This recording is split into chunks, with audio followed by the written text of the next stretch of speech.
Halo semuanya, perkenalkan kami dari kelas 5. Perkenalkan nama saya Charles Rajuko. Saya Pridi Widya Manurung. Saya Arsan Kecelakaan. Berdirinya kami di sini ingin mempresentasikan tentang kerajaan Sriwijaya dan tentang perkembangan kerajaan Sriwijaya akan dijelaskan oleh teman saya Alfredo.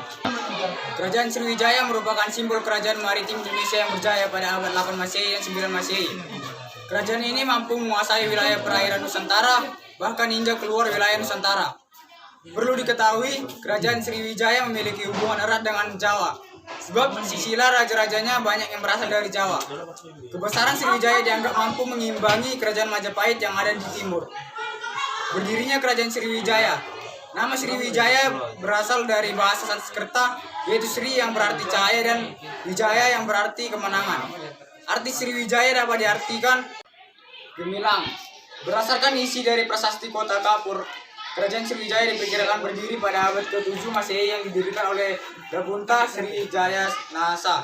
Kisah pendirian kerajaan Sriwijaya termasuk sebagai yang sulit dipecahkan dikarenakan sumber yang tersedia tidak menjelaskan struktur genealogis yang rapi antar Raja Sriwijaya. Letak kerajaan Sriwijaya. Pada tahun 1918 berpendapat bahwa wilayah kerajaan Sriwijaya berpusat di Palembang. Beberapa ahli berkesimpulan bahwa kerajaan Sriwijaya berpindah-pindah pusat kerajaannya dan diperkirakan dari Kedah berpindah ke Muara Takus hingga ke Jambi. Masa kejayaan kerajaan Sriwijaya. Kerajaan Sriwijaya mencapai masa puncak kejayaan pada masa pemerintahan Raja Balaputra Dewa pada abad ke-8 Masehi dan 9 Masehi. Pada dasarnya, kerajaan Sriwijaya mengalami masa gemilang hingga masa pemerintahan Sri Mara Wijaya. Hal ini didasarkan pada kerajaan Sriwijaya yang disibukkan dengan perang melawan Jawa pada tahun 922 Masehi dan 1016 Masehi. Dilanjutkan melawan kerajaan Kola, India pada tahun 1017 hingga 1025 Masehi. Hingga Raja Sri Sanggra Mawijaya berhasil ditawan. Runtuhnya kerajaan Sriwijaya. Sekitar abad ke-11 Masehi, kerajaan Sriwijaya sudah mengalami kemunduran. Kerajaan Kola yang dipimpin oleh Raja Rajendra Koladewa berhasil menawan Raja Sriwijaya. Pada abad ke-13 Masehi, kerajaan Singasari dari Jawa mampu mengalahkan kerajaan Melayu yang sebelumnya berada di bawah kekuasaan Sriwijaya. Melalui ekspedisi Pamalayu, di sisi lain Sriwijaya semakin lama semakin ke-14 Masehi, Sriwijaya benar-benar runtuh atas serangan Majapahit. Dan tentang peninggalan kerajaan Sriwijaya akan dijelaskan oleh teman saya Lex. Peninggalan kerajaan Sriwijaya. 1. Prasasti Kedukan. Prasasti Kedukan Bukit ditemukan di Sungai Batang, Kedukan Bukit, Kota Palembang. Prasasti ini terdapat angka 686 Masehi yang ditulis menggunakan aksara Pallawa dan bahasa Sanskerta.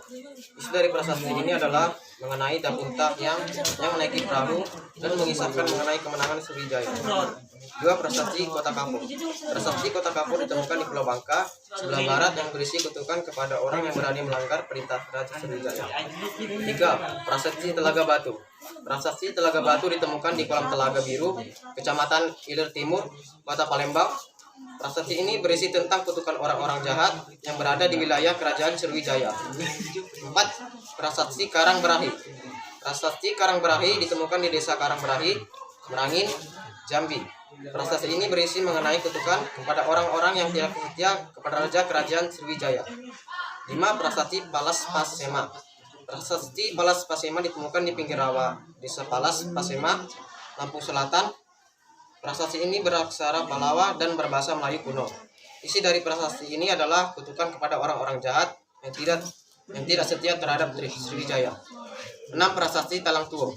Prasasti Talang Tuo ditemukan berisi doa Buddha Mahayana dan kisah pembangunan taman dari Sri Jaya Nasa.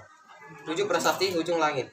Prasasti Ujung Langit ditemukan di desa Haur, Kuning, Lampung. Pada prasasti ini tertera angka tahun 997 Masehi. 8. Prasasti Ligor.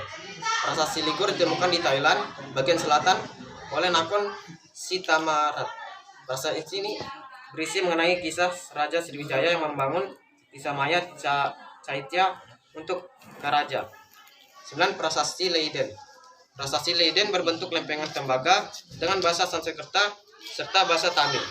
Isi dari prasasti ini adalah mengenai hubungan dinasti Kola terhadap dinasti Syailendra dari Sriwijaya. 10. Candi Muara Takus. Candi Muara Takus ditemukan di Desa Muara Takus, Kabupaten Kampar, Provinsi Riau. Candi Muara Takus memiliki corak Buddha dengan beberapa susunan stupa yang ada pada candi ini. Pada laman candi ini terdapat beberapa candi dengan nama Candi Bungsu, Candi Sulung, Stupa Palangka, dan Stupa Maligai. Demikian hasil presentasi dari kami. Jika ada tuduhan yang salah, mohon dimaafkan. Sekian dan terima kasih.